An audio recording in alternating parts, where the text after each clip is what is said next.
आज का हमारा टॉपिक है कंप्यूटर सिक्योरिटी एंड प्राइवेसी।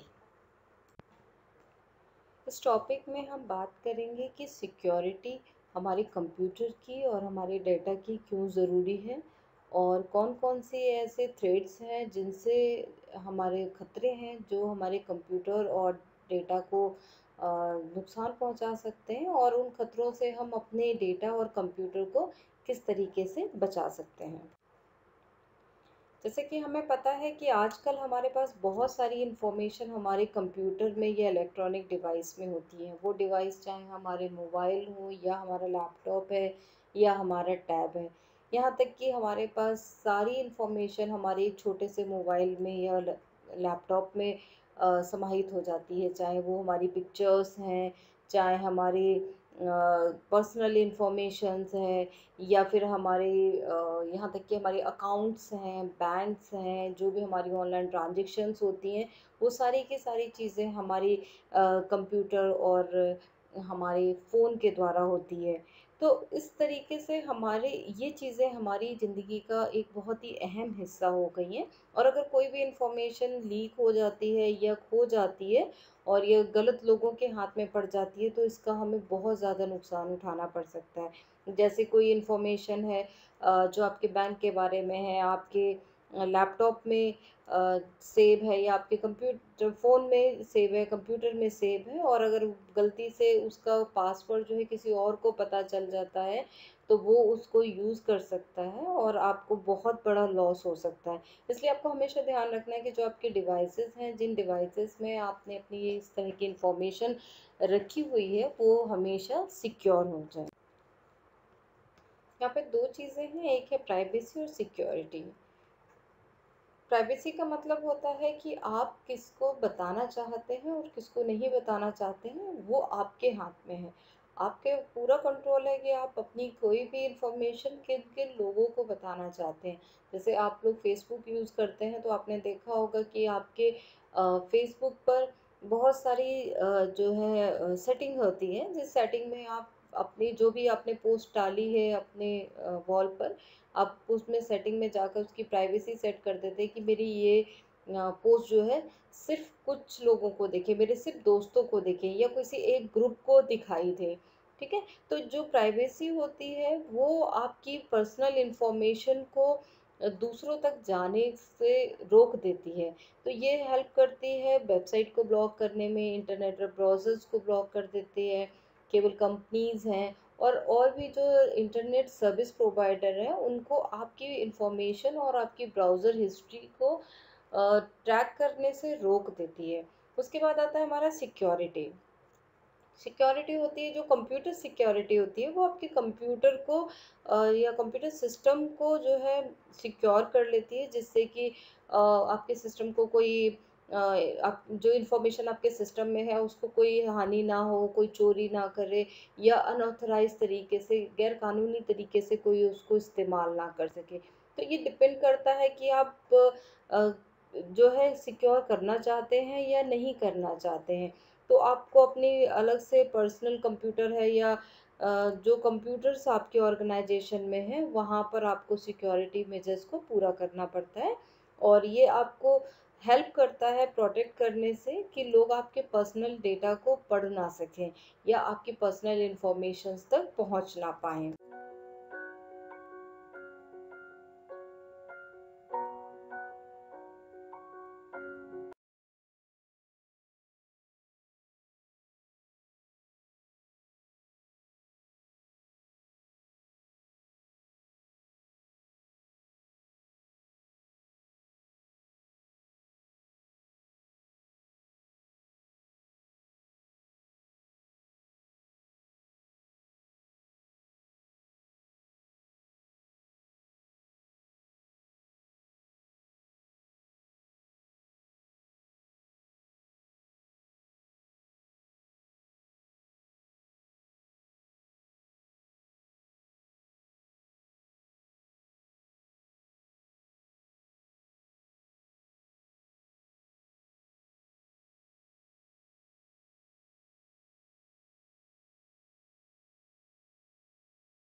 बच जाता है।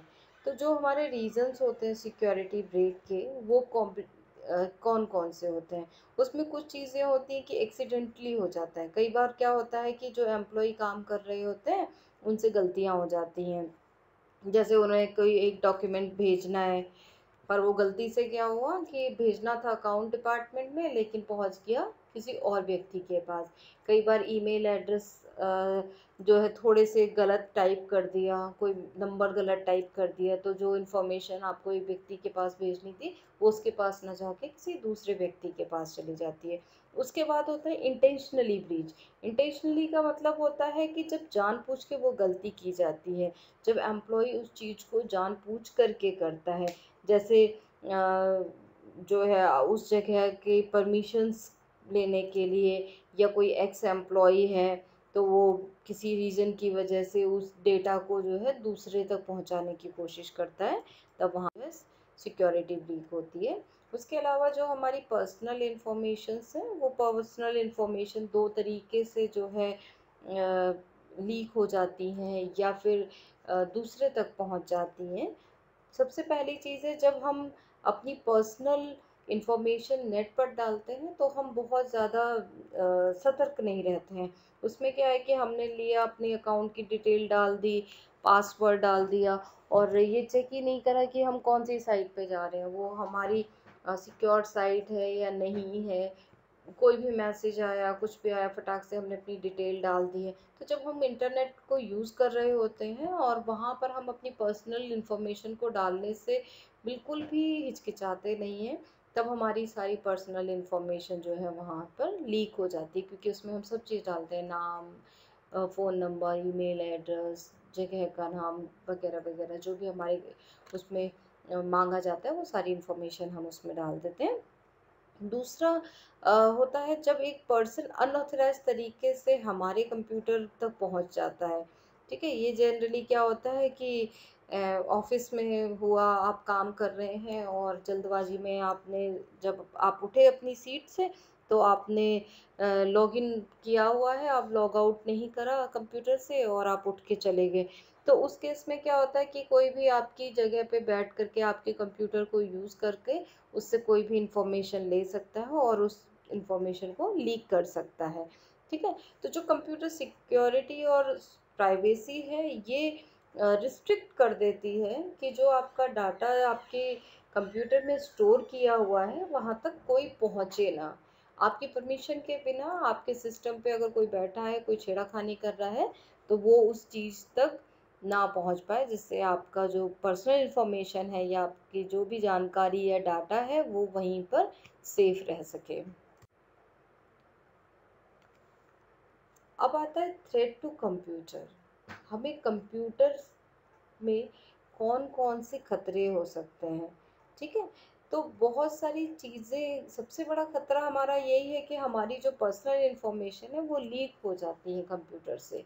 ठीक है, हमें पता भी नहीं चलता कि कब हमारी जो है जानकारियां हैं, हमारी पर्सनल इंफॉर्मेशन है, हमारे बारे में जो जानकारियां वो चली जाती हैं। जैसे आपने देखा होगा कई बार क्या होता है कि कस्टमर केयर से कॉल आती है, आपने कभी उनको नंबर नहीं दिया होता है, लेकिन फिर भी कस्टमर केयर से कॉल आती है, सर आपको फ़ोन का नंबर मिल रहा है, सर हमारे वोडाफ़ोन के बहुत अच्छे प्लान हैं, जबकि आपके पास वोडाफ़ोन का कोई नंबर ही नहीं है, सिम कार्ड है ही नहीं आपके पास, लेकिन आपके पास फिर भी मैसेज आता रहता है, बैंक से आपके पास मैसेज आते रहते हैं, अलग अलग कंपनियों से आपके पास कॉल आनी शुरू हो जाती है। तो वो क्यों होती है? क्योंकि आपका जो पर्सनल डाटा है वो किसी न किसी तरीके से वहाँ तक पहुँचा है।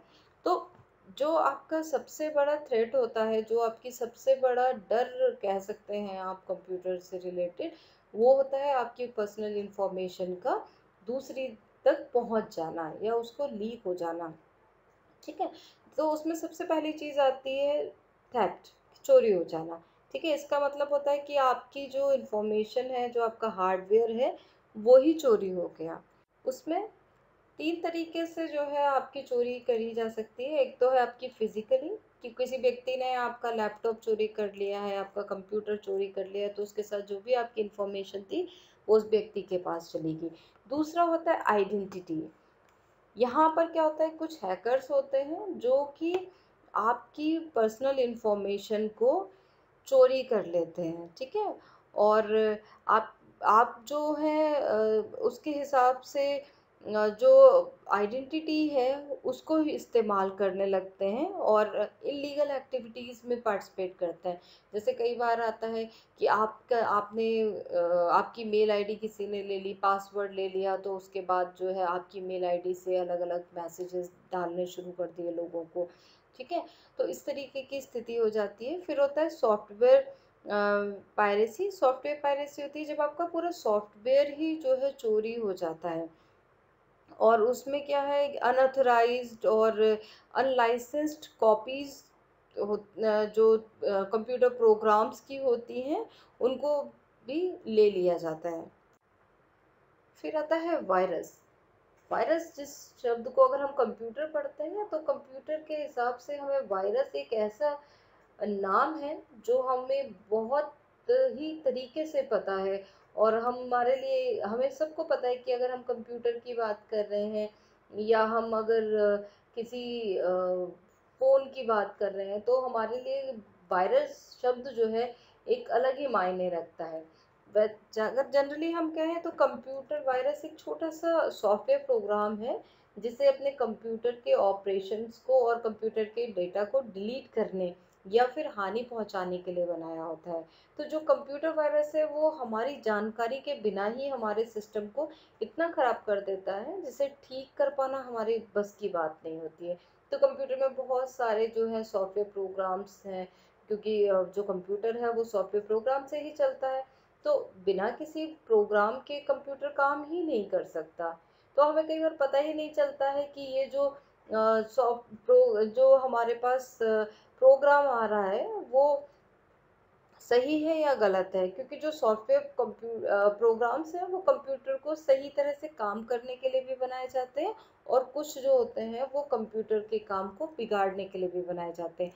और वो जो बिगाड़ने वाले प्रोग्राम्स हैं उनको ही हम वायरस कहते हैं। ठीक है, उसके बाद वायरस बहुत अलग अलग तरीके के होते हैं। बहुत सारे कंप्यूटर प्रोग्राम्स ही होते हैं जो ना कि प्रोडक्टिव नहीं हो करके जो है डिस्ट्रक्टिव होते हैं, जो मतलब आपको अच्छा नहीं करते हैं बल्कि आपको नुकसान ही पहुंचाते हैं। तो इनका जो मेन उद्देश्य होता है वो उद्देश्य सिर्फ और सिर्फ नुकसान पहुंचाने का होता है।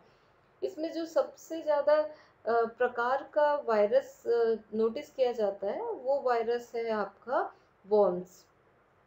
तो जो ये वॉर्म्स जो होते हैं, ये वॉर्म्स भी एक तरह के वायरस की तरह ही काम करते हैं, लेकिन ये अपने आप को बहुत मल्टीप्लाई करते हैं, मतलब बहुत गुना बढ़ाते चले जाते हैं और ज़्यादा से ज़्यादा अपने आप को फैलाने की कोशिश करते हैं। अर्थात मतलब आप अपने सिस्टम में, अगर आपके सिस्टम में वॉर्म आ गया है तो वो अलग अलग फाइल की बहुत सारी कॉपी बना देगा, जिसकी वजह से आपका सिस्टम बहुत स्लो हो जाता है। और अगर उसी फाइल को हम कॉपी करके दूसरे कंप्यूटर के साथ शेयर करते हैं तो वो वॉर्म्स जो होते हैं वो वहाँ पे भी जाके फाइल्स की बहुत सारी कॉपीज बना के उस कंप्यूटर को भी जो है स्लो कर देते हैं। उसके बाद आता है ट्रोजन हॉर्स।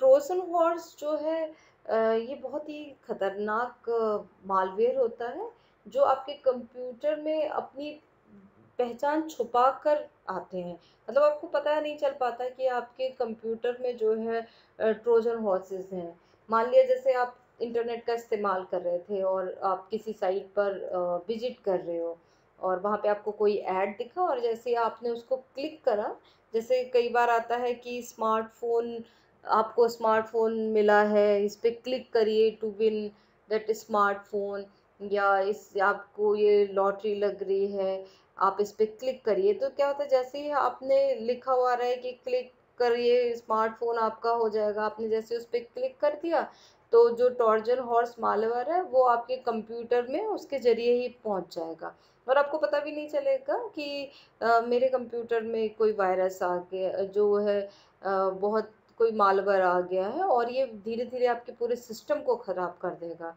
तो ये भी बहुत सारे सॉफ्टवेयर के रूप में इंटरनेट पे मौजूद होता है, और आपको लगता है कि एक कोई जेन्युइन सा सॉफ्टवेयर है जो आपके कंप्यूटर के लिए बहुत ज़रूरी है, लेकिन पता चलता है कि उसके अंदर जो है ट्रोजन रहता है।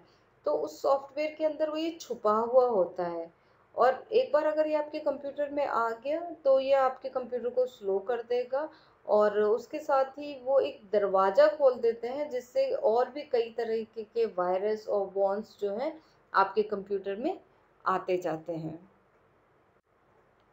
फिर है ऑनलाइन प्रीडेटर। ऑनलाइन प्रीडेटर वो लोग होते हैं जो ऑनलाइन माध्यम से अ, लोगों के साथ रिलेशनशिप बनाते हैं और उसके बाद उनको नुकसान पहुंचाते हैं, उनको परेशान करते हैं, ब्लैकमेल करते हैं, ये किसी और तरीके की इलीगल एक्टिविटीज़ में जो है वो उसके साथ उसको इन्वॉल्व कर लेते हैं। ठीक है, जैसे कई बार हमने देखा होगा, आपने न्यूज़ में पढ़ा भी होगा, बहुत किस्से होते हैं कि जिससे आप कोई व्यक्ति किसी से चैट कर रहा है और बाद में पता चला है कि वो तो 60 साल की एज का व्यक्ति है। कई बार बच्चों को बहलाने फुसलाने का काम भी करते हैं। तो ये जो ऑनलाइन प्रिडिक्टर्स होते हैं वो एक तरह के दरिंदे जैसे होते हैं जो दूसरों को नुकसान पहुंचाते हैं। फिर आता है इंटरनेट स्कैम। यहाँ पर क्या होता है कि ये एक तरीके का इंटरनेट के थ्रू आपको लालच दिया जाता है। जैसे आपने बहुत बार देखा होगा, लिख करके आता है कि आपकी लॉटरी लगी है, क्लेम कर लो। आपको मेल्स भी आनी शुरू हो जाती हैं कि आपको इतने हज़ार का, इतने लाख का जो है अ, अ, इतने लाख की लॉटरी लगी हुई है। तो जब आप अपने हिसाब से, कई बार आप में मैसेज आता है कि आपको 100 रुपये में ये चीज़ मिल रही है, और उसमें आपने जैसे ही अपना क्रेडिट कार्ड नंबर डाला और अपने CVV नंबर डाला, तो तुरंत ही आपकी सारी चीज़ें जो है वहाँ पहुँच जाती हैं, और वो आपकी इंफॉर्मेशन का मिसयूज़ करना उसमें 3 तरीके से जो है आपकी चोरी करी जा सकती है। एक तो है आपकी फिजिकली, कि किसी व्यक्ति ने आपका लैपटॉप चोरी कर लिया है, आपका कंप्यूटर चोरी कर लिया है, तो उसके साथ जो भी आपकी इंफॉर्मेशन थी वो उस व्यक्ति के पास चली गई। दूसरा होता है आइडेंटिटी। यहाँ पर क्या होता है, कुछ हैकर्स होते हैं जो कि आपकी पर्सनल इंफॉर्मेशन को चोरी कर लेते हैं। ठीक है, और आप आप जो है उसके हिसाब से जो आइडेंटिटी है उसको ही इस्तेमाल करने लगते हैं और इलीगल एक्टिविटीज़ में पार्टिसिपेट करते हैं। जैसे कई बार आता है कि आपकी मेल आईडी किसी ने ले ली, पासवर्ड ले लिया, तो उसके बाद जो है आपकी मेल आईडी से अलग अलग मैसेजेस डालने शुरू कर दिए लोगों को।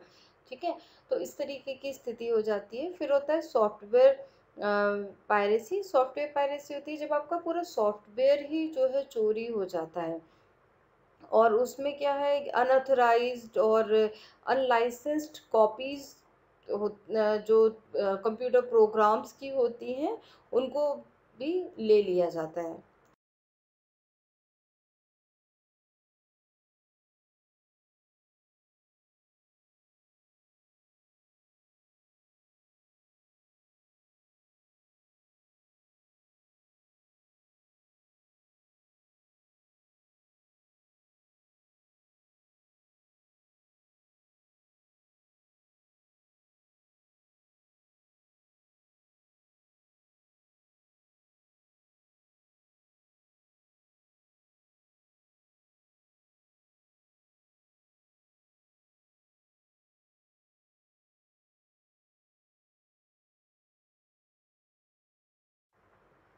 फिर आता है वायरस।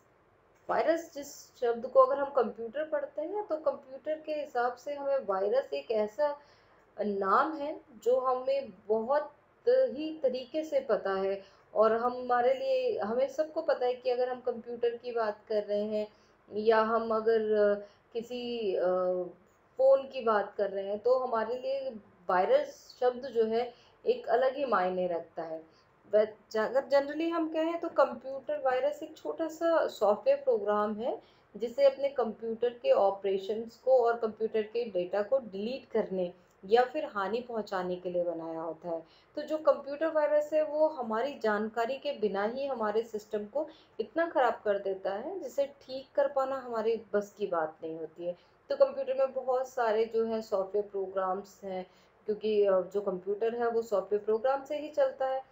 तो बिना किसी प्रोग्राम के कंप्यूटर काम ही नहीं कर सकता। तो हमें कई बार पता ही नहीं चलता है कि ये जो जो हमारे पास प्रोग्राम आ रहा है वो सही है या गलत है, क्योंकि जो सॉफ्टवेयर प्रोग्राम्स हैं वो कंप्यूटर को सही तरह से काम करने के लिए भी बनाए जाते हैं, और कुछ जो होते हैं वो कंप्यूटर के काम को बिगाड़ने के लिए भी बनाए जाते हैं, और वो जो बिगाड़ने वाले प्रोग्राम्स हैं उनको ही हम वायरस कहते हैं। ठीक है। उसके बाद वायरस बहुत अलग अलग तरीके के होते हैं, बहुत सारे। देन इनक्रिप्टेड डाटा, ये जनरली होता है जब बैंक्स और कंपनीज के बीच में जो है इंफॉर्मेशन को स्टोर किया जाता है। तो यहाँ पर जो हार्ड डिस्क यूज़ करते हैं इनक्रिप्टेड फीचर्स के साथ में, तो जो आपका पासवर्ड है उसके साथ में यूज़ किया जाता है और आपको अनऑथराइज यूज़ से बचाते हैं। ठीक है। उसके अलावा आपकी सिक्योरिटी साइज है। तो जब भी आप अपनी डिटेल्स किसी साइट पे देते हैं तो आपको ध्यान रखना है कि वो सिक्योर साइट्स हों। आपको देखना है कि एड्रेस बार जो ब्राउज़र है उस पे प्रॉपर लिखा है या नहीं लिखा है। अगर वो साइट से स्टार्ट होती हैं HTTPS:// और अनलॉक सिंबल से, देन वो सेफ हैं। तो आप अपनी क्रेडिट कार्ड की डिटेल या बैंक डिटेल उसमें डाल सकते हैं, अगर वो नहीं है तो आप नहीं डालेंगे। उसके अलावा यदि कोई ईमेल आपके पास आती है और उस सेंडर के बारे में आपको कोई जानकारी नहीं है तो आप उसे ओपन मत करिए। ठीक है। अगर आपको लगता है कि वो नॉर्मल कोई अटैचमेंट के साथ आई है तो आप उसका अटैचमेंट बिल्कुल मत खोलिए जब तक आपको कंफर्म ना हो जाए कि ये एक स्कैम तो नहीं है। ठीक है। और अनऑथराइज वेबसाइट से कुछ भी डाउनलोड ना करें, चाहे वो MP3 है, मूवी है या सॉफ्टवेयर है, कुछ भी चीज़ें हैं, जब तक आपको ऑथराइज वेबसाइट ना मिले तो कुछ भी चीज़ आप डाउनलोड ना करें। क्योंकि जैसे ही आप डाउनलोड पे क्लिक करेंगे तो आपके पास जो है वायरस और बहुत सारे डिफरेंट डिफरेंट वायरस जो हैं और मालवास जो हैं वो एंटर कर जाएंगे। ठीक है। और सभी डाउनलोड जो चीज़ें हैं उनको अच्छे से स्कैन करवाएं, क्योंकि हो सकता है कि जो फाइल अटैच थे उसमें वायरस है। उसके अलावा जो आपके रिमूवेबल डिस्क हैं, जैसे आप पेन ड्राइव यूज़ करते हैं या आप डिस्क लेते हैं, तो उसको भी पहले स्कैन कर लें, उसके बाद ही अपने कंप्यूटर में लगाएं। ऐसा नहीं है कि आपने लिया फटाफट और अपने कंप्यूटर में लगा दिया, लेकिन जैसे ही आप उसको लगाएंगे तो पहले स्कैन करिएगा। अगर वो ठीक है, उसमें वायरस नहीं है, तभी वो आपको शो करेगा। अदरवाइज वो वहाँ पे मेंशन कर देगा कि वायरस डिटेक्टेड, तो आपका जो डेटा है वो हानि होने से बच जाएगा। उसके अलावा जब भी आप किसी वेबसाइट पर विजिट करते हैं तो हमेशा ध्यान दें कि वो एक पॉपुलर एंड रजिस्टर्ड वेबसाइट हो। किसी भी ऐसे ही लिंक पर आपको क्लिक नहीं करना है जिससे कि बाद में आपको कोई परेशानी उठे। यहाँ पे कुछ टेक्निक्स हैं जो आपके डेटा को सिक्योर कर देती है। जैसे आपने पासवर्ड लगाया, एंटीवायरस है, नो फिशिंग। फिशिंग मतलब जो आपकी मेल्स आती रहती हैं आपके पास अटैचमेंट आता रहता है, वो चीज़ें आपको नहीं आपको ध्यान रखनी है। उसके अलावा जो आपका कनेक्शन है वो आपको ध्यान रखना है, और सबसे इम्पोर्टेंट चीज़ है कि ये नहीं कि आप कहीं भी गए और कहीं पर आपको वाईफाई मिल गया, आपने लिया तुरंत अपना डेटा, अपना कंप्यूटर जो है उससे कनेक्ट कर दिया, नहीं। क्योंकि ओपन नेटवर्क में भी आपके डेटा का लॉस होने की बहुत संभावना होती है। तो इसलिए जब तक आप सिक्योर नेटवर्क ना मिले और जब तक आपका नेटवर्क ना हो, अपने कंप्यूटर को किसी भी ओपन नेटवर्क से या वाईफाई से कनेक्ट करने से बचें। और हमेशा जो भी आपका कम्युनिकेशन है वहाँ पर टू वे ऑथेंटिकेशन होना चाहिए, दोनों जगह से वेरिफिकेशन प्रॉपर हो। जो आपने एंटीवायरस डाला हुआ है आपके सिस्टम में, जो सॉफ्टवेयर है वो टाइमली जो है रेगुलर अपडेट होते रहें, क्योंकि जो हमारे सॉफ्टवेयर होते हैं वो अपडेट मांगते रहते हैं। तो आपको ये ध्यान रखना है। उसके अलावा फायरवॉल आप उसमें इंस्टॉल करिए जिससे आपके कंप्यूटर की सिक्योरिटी लेवल बढ़ता है। और इंक्रिप्शंस जो होते हैं वो आपको ध्यान रखने हैं कि जो आपकी बातचीत है वो सिक्योर रहे, जो आपका ट्रांजेक्शन है, जो आपकी इंफॉर्मेशन है वो सिक्योर है, कोई भी इलीगल पर्सन और ऑथराइज जो कनेक्शन है वो आप तक पहुंच ना पाए। अब हम कुछ रिवीजन क्वेश्चंस हैं जिनको हम डिस्कस करेंगे, बिकॉज जब आप इन क्वेश्चंस को सॉल्व करेंगे तो आपको और भी क्लियर हो जाएगा जो भी हमने डिस्कस किया है अबाउट द सिक्योरिटीज़। उसमें 3 तरीके से जो आई होप आप लोगों को ये सब समझ में होगा। Okay, thank you so much for thanks for your nice consideration. धन्यवाद।